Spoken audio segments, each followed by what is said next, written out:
আজকে আমরা ঠিক করলাম আশ্রম প্রকল্প ঘুরতে যাব, তাই দেরি না করে সকাল সকাল বেরিয়ে পড়লাম গন্তব্যের উদ্দেশ্যে।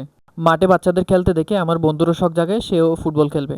কিন্তু বেচারা নেমেই দুইটা শট দিতেই হাঁপিয়ে যায়। অনেক চেষ্টা করেও গোল দিতে না পেরে সে আমার পাশে এসে বসে যায় এবং তার কাদাযুক্ত পাগুলা দেখায়। এদিকে রাস্তায় একটা 10 টাকা পড়ে থাকতে দেখে একটা ছোট ছেলে 10 টাকাটি এনে আমার বন্ধুর হাতে দিল। টাকাটি হাতে পেয়ে টাকার বেহাল দশা দেখে আমার বন্ধু এটা নিয়ে গবেষণা করছিল কোনোভাবে টাকাটি জোড়া দিয়ে চালানো যায় কিনা। সে বলে এটা আঠা দিয়ে লাগিয়ে দিলে চলে যাবে। তারপর কি আর করার, এদিকে সময় নষ্ট করা যাবে না, তাই তাড়াতাড়ি উঠে পড়লাম আমাদের গন্তব্যের দিকে। তারপর রানাকে সাথে নিয়ে চলে গেলাম গুলদিঘির পাড়ে। এখানে অনেক সুন্দর একটা ফুলের বাগান আছে। এত সুন্দর একটা বাগান বিলাস গাছ দেখে আমি প্রস্তুতি নিচ্ছিলাম কোন অ্যাঙ্গেল থেকে ছবি তুললে ছবি সুন্দর হবে। তাই দাঁড়িয়ে গেলাম ছবি তোলার জন্য। ওদিকে রানা ক্যামেরা নিয়ে প্রস্তুত। বর্ষার পর গুলদিঘির পুকুরটা একদম পানিতে পরিপূর্ণ হয়ে গেছে, পানি একদম উপরে সিঁড়ি পর্যন্ত উঠে গেছে। আর এদিকে একজন বাচ্চা খেলতে খেলতে একদম পানিতে নেমে যায়। বিকালের টাইমে বসে গল্প করার মতো একটা জায়গা যারা খুঁজছেন তারা বিকালের টাইমে এখানে আসতে পারেন, খুব সুন্দর। তারপর আরও একজনের জন্য অপেক্ষা করতে করতে আমিও বসে পড়লাম পুকুরের পাশেই। বসা মাত্রই দেখি পুকুরে একজন জলপরা মাথা তুলে বেশি আছে হা করে। তবে আমাদের গন্তব্য কিন্তু এখানেই শেষ নয়, আমাদের উদ্দেশ্য হচ্ছে কুরুশকুল আশ্রয় প্রকল্পে যাওয়া। এরপর ঘোরাঘুরি করতে করতে একটু অপেক্ষা করতেই রাস্তায় দেখতে পাচ্ছেন আজকে অনেক জ্যাম আছে। তারপর আরেকজন আসার পরেই আমরা তিনজন একসাথেই উদ্দেশ্যে রওনা দিলাম। যাওয়ার পথে আপনারা এমন একটি অসাধারণ গ্রামীণ দৃশ্য দেখতে পারবেন। এক পাশে হচ্ছে ধান ক্ষেত, অপর পাশে নারকেল সুপারি বাগান, তারপর আরও বড় বড় অনেক গাছ, আর মাঝখানে হচ্ছে একটা সুন্দর রাস্তা। তারপর আমরা চলতে চলতেই পৌঁছে গেলাম কুরুশকুল আশ্রয় প্রকল্পে।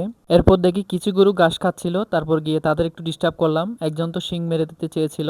আর একটু সামনে এগোতেই দেখি একজন পিচ্চি প্রকৃতির ডাকে সাড়া দিচ্ছিল বিল্ডিং এর এক পাশে। তারপর এখানে দেখলাম বড় বড় ভবনের পাশাপাশি মসজিদ মন্দির সহ আরো বিভিন্ন ধরনের বিল্ডিং বানানো হয়েছে, যা দেখতে খুবই অসাধারণ ছিল।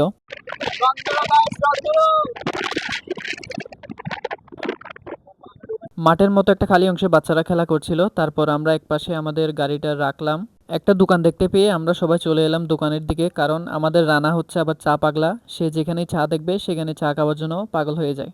তারপর গাড়িটা রেখে দিল। আমরা তিনজনই একসাথে ওই দোকানে গেলাম, গিয়ে একটু বসলাম। চা নাস্তা করার পর আমরা কিছুক্ষণ বসলাম প্রকৃতি উপভোগ করে।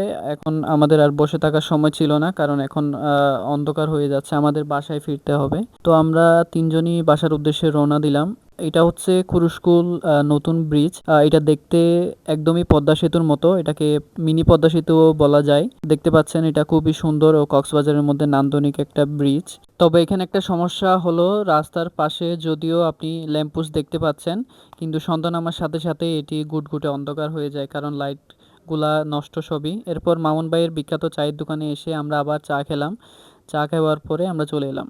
তো বন্ধুরা, আজকের জন্য এতটুকু। সবাই সুস্থ থাকবেন, ভালো থাকবেন। দেখা হচ্ছে অন্য কোনো নতুন ভিডিওতে। ততক্ষণ পর্যন্ত ভালো থাকবেন। আসসালামু আলাইকুম।